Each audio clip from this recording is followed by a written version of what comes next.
So, friends, this morning we are finishing up this sermon series called Growing in Faith Together. And in this series, we started out by looking at how it's all about gratitude. That in gratitude, the gratitude that we have to God for all that God has done for us, that should inspire our giving. Then last Sunday, we looked at how it's all about giving. How as God's people, we are called to give. Whether we give of our time, our talent, or our treasure, whether we give a tithe or something different, that we are called as God's people to give a part of who we are and what we have to do the work that God has called us to do. And today we are looking at how it's all about God. How everything we have belongs to God. And so this morning I am reading from Deuteronomy chapter 8, verses 11 through 18. The translation I'm using is called the Inclusive Bible, so it may sound a little different from what you're used to. Take care that you not forget Yahweh by failing to observe the statutes, decrees, and commands that are given you today.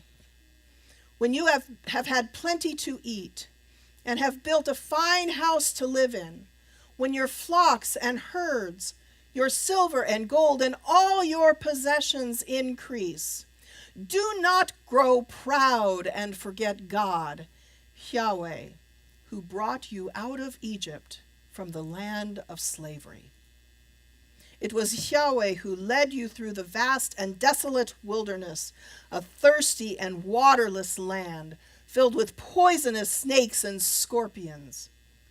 God made water spring forth for you out of solid rock, and fed you in the wilderness with manna, which your ancestors had never known. God humbled you to test you, and in the end to make you prosperous. Do not say to yourself, my own strength and power of my hands brought this wealth to me.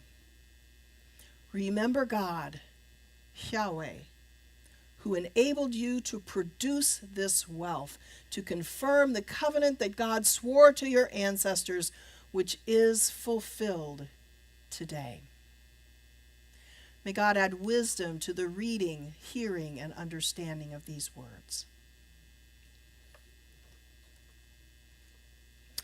I once read a story about a middle-aged woman who had been out shopping, and as she headed back to the parking lot with her shopping bags in hand, she got to her car and then saw, much to her surprise, that there were 4 men sitting inside. Stunned, she dropped her shopping bags, pulled a handgun out of her purse and pointed it at them, and said in a very forceful voice, I have a gun and I know how to use it. Now get out of that car. Well, needless to say, she didn't have to ask twice. Those men immediately jumped out of the car and ran as fast as they could away from that woman. Understandably shaken, the woman quickly loaded her shopping bags into the car. She just wanted to get out of there, so she got behind the wheel so that she could go home. But no matter how hard she tried, she couldn't get her key to go into the ignition. Then it hit her. This isn't my car. She looked around, and indeed her car was 4 or 5 spaces down the way. Embarrassed, she got out of the car and loaded her shopping bags into her own car. Then she did something quite unexpected. She drove down to the police station and turned herself in. Well, as she was telling her story to the desk sergeant, he started to laugh, almost fell off of his stool, and he pointed down the counter where there stood 4 men. They were there to report a carjacking by a woman with glasses and curly white hair, who was less than 5 feet tall, carrying a gigantic handgun. Well, no charges were filed. But she did feel a bit foolish, wouldn't you? sometimes we make mistakes. We think that something belongs to us when it really doesn't. And when we realize our mistake, hopefully we try to make amends. We try to do the right thing, or at least we should. But there's one mistake that I bet each of us has made without even realizing it was a mistake. That mistake has to do with what we think belongs to us. It's about what we think we own, but what really belongs to somebody else. Now, I know that sounds a bit cryptic, so stay with me while I work our way through this, all right? As people of faith, we believe in God. And as Christians, we believe in Jesus Christ, God's Son.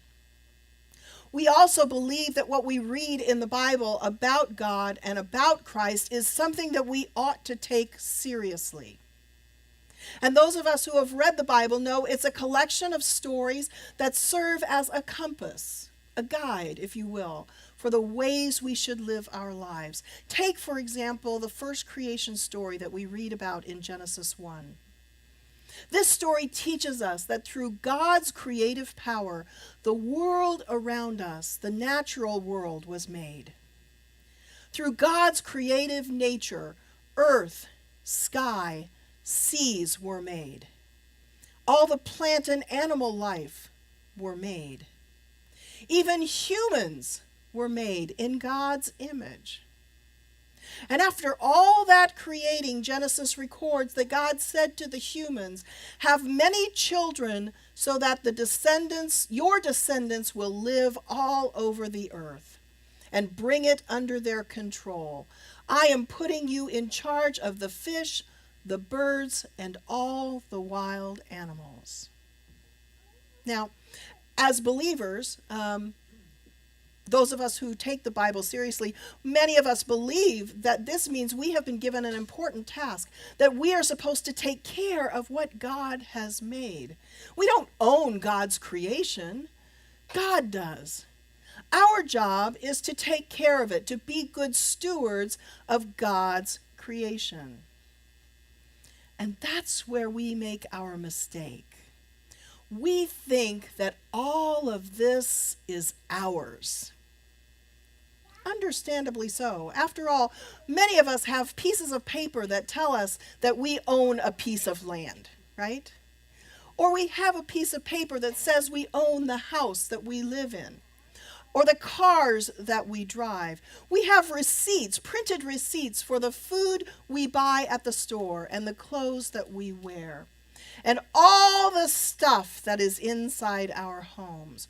We have documentation to prove that that is ours. We even refer to the things that we do as my career or my job or my hobby.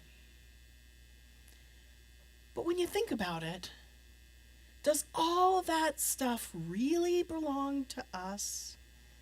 Or did God have a hand in it? As people of faith, we know the answer to that question.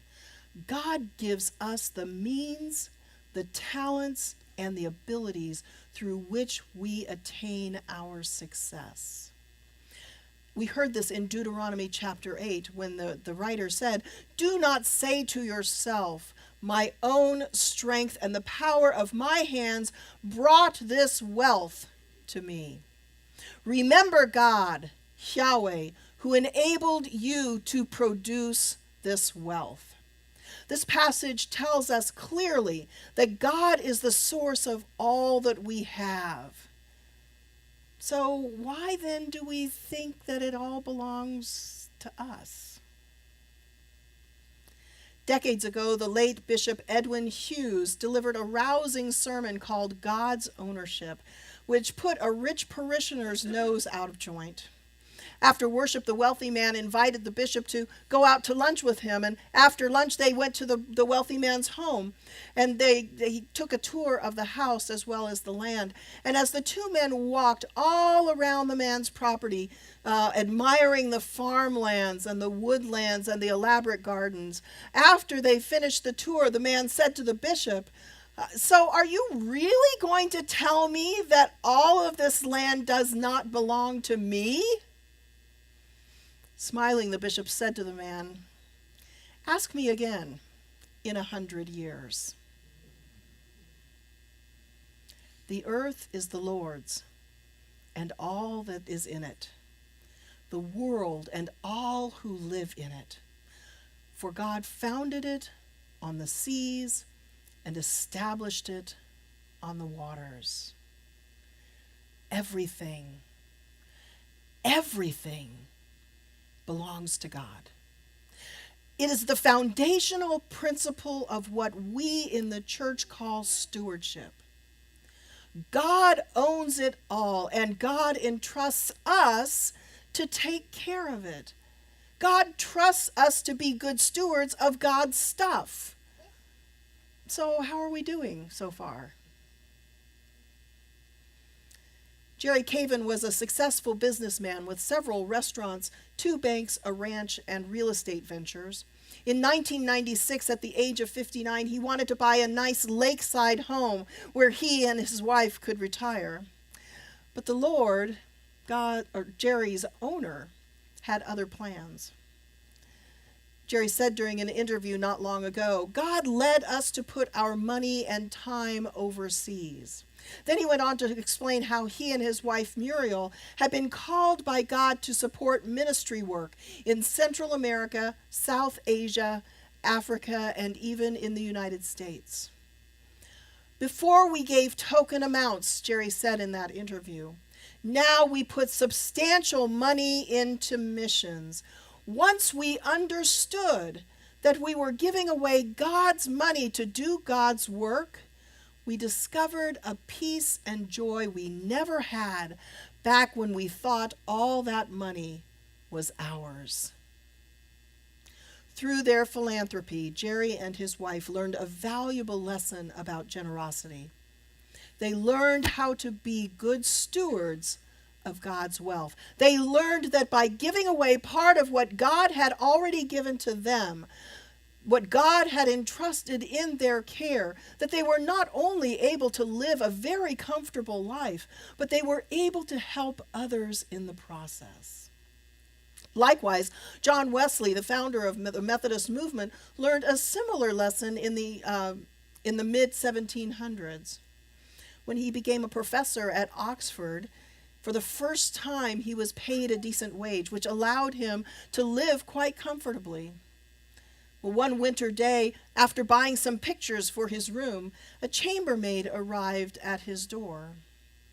And he couldn't help but notice that she was wearing a thin linen dress, which offered little protection against the bitter cold. John Wesley reached into his pocket to give the woman some money so she could go and buy a coat, but then he realized that he didn't have much money left after having bought the pictures. And that's when it struck him that the Lord was not pleased with him. "Will thy master say, 'Well done, good and faithful steward,'" he wrote later on in his journal. "Thou hast adorned thy walls with the money that might have screened this poor creature from the cold. O justice! O mercy! Are not these pictures the blood of this poor maid?" It is thought that this experience had such a significant impact on the young Mr. Wesley that in 1731 he began limiting his expenses so that he could give more money away.